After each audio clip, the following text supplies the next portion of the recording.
दोस्तों इस वीडियो में हम लोग एक्टिव पैसिव डिस्कस करेंगे और हमने टेंस लिया है पास्ट इंडेफिनिट टेंस। तो दोस्तों सबसे पहले हम इसकी आइडेंटिटी को देखेंगे। आइडेंटिटी यानी हम कैसे पहचानेंगे कि कोई भी सेंटेंस पास्ट इंडेफिनिट टेंस का है।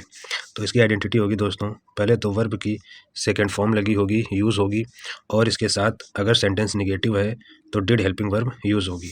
अगर हमको सेकंड फॉर्म दिख जाती है अफर्मेटिव सेंटेंस में और अफर्मेटिव सेंटेंस के साथ हमको डिड निगेटिव सेंटेंस से दिख जाता है तो वह सेंटेंस पास्ट इंडेफिनिट टेंस का होता है। अब हमने सेंटेंस को आइडेंटिफाई कर लिया, अब हम इसको चेंज किस में करेंगे तो change into past continuous tense. Past continuous tense, change into past continuous tense. दोस्तों हम पास्ट कंटिन्यूअस टेंस इसलिए लिखते हैं क्योंकि हम वाज और वर इसमें यूज़ करेंगे, ओके। बट हिंदी में देखेंगे तो हिंदी उसकी पास्ट इंडेफिनिट में ही निकलेगी। So change into past continuous tense. Helping verb. So we know what is the helping verb of past continuous tense. Was with singular number.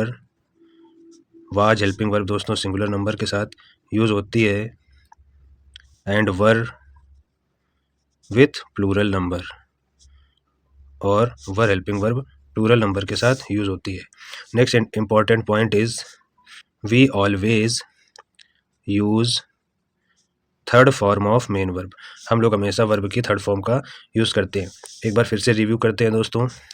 Past indefinite tense identity in affirmative sentences. Affirmative sentence में verb की second form और negative interrogative या interrogative negative में did helping verb दी होगी। तो इन दो identities से हम पहचान जाएंगे कि कोई सेंटेंस हमारा पास्ट इंडेफिनिट टेंस का है। Change into past continuous tense. Past indefinite tense के पास एक्टिव वॉइस को पास्ट कंटिन्यूअस टेंस में चेंज कर देते हैं। तो helping verb past continuous tense की हेल्पिंग वर्ब वाज और वर होती हैं। वाज सिंगुलर नंबर के साथ एंड वर प्लूरल नंबर के साथ, और पैसिव वॉइस में हम लोग वर्ब की थर्ड फॉर्म हमेशा ही यूज़ करते हैं। Now students let's see some examples. दोस्तों हमने कुछ एग्जांपल लिए हैं जो कि पास्ट इंडेफिनिट टेंस के हैं और इनका पैसिव हम चेंज करेंगे। फर्स्ट यूज सब्जेक्ट हो गया, प्लेड। देखो दोस्तों ये सेकंड फॉर्म आ गई, it means this sentence belong to past indefinite tense. ये सेंटेंस पास्ट इंडेफिनिट टेंस का है। ए मैच हमारा ऑब्जेक्ट हो गया।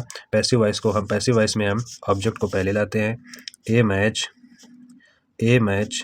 मैच दोस्तों सिंगुलर नंबर है, तो सिंगुलर नंबर के साथ पास्ट कंटिन्यूअस में वाज यूज़ होगा। A match was played third form. Student third form भी प्लेड की प्लेड ही होगी। Played.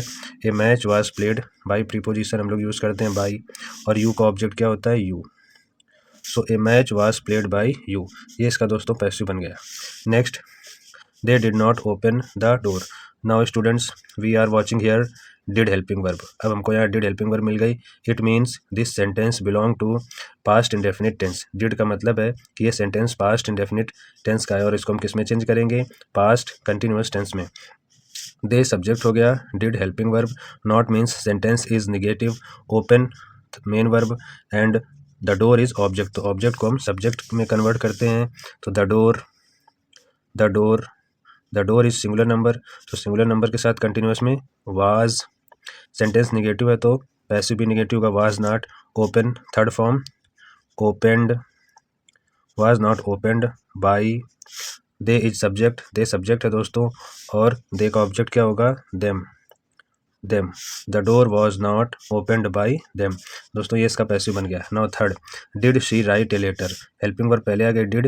It means this sentence belong to past indefinite tense and change into past continuous tense. Past indefinite को हम past continuous में change करेंगे। But remember one thing students, एक चीज़ हम याद रखेंगे दोस्तों कि जैसा हमारा सेंटेंस होगा अफर्मेटिव निगेटिव इंटेरोगेटिव या फिर इंटेरोगेटिव निगेटिव, वही सेंटेंस पैसिव वॉइस का भी होगा। सी सब्जेक्ट हो गया, right main verb, a letter object. तो ऑब्जेक्ट को हम स्टार्टिंग में लाएंगे a letter, but a letter के साथ हेल्पिंग वर्ब क्या आएगी सिंगुलर में was a letter.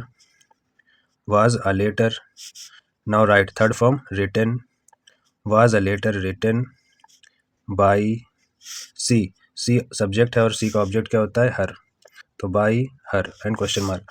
Was a letter written by her. Next who gave you this pen. Who relative pronoun होता है और इंटेरोगेटिव वर्ड के रूप में भी यूज़ होता है।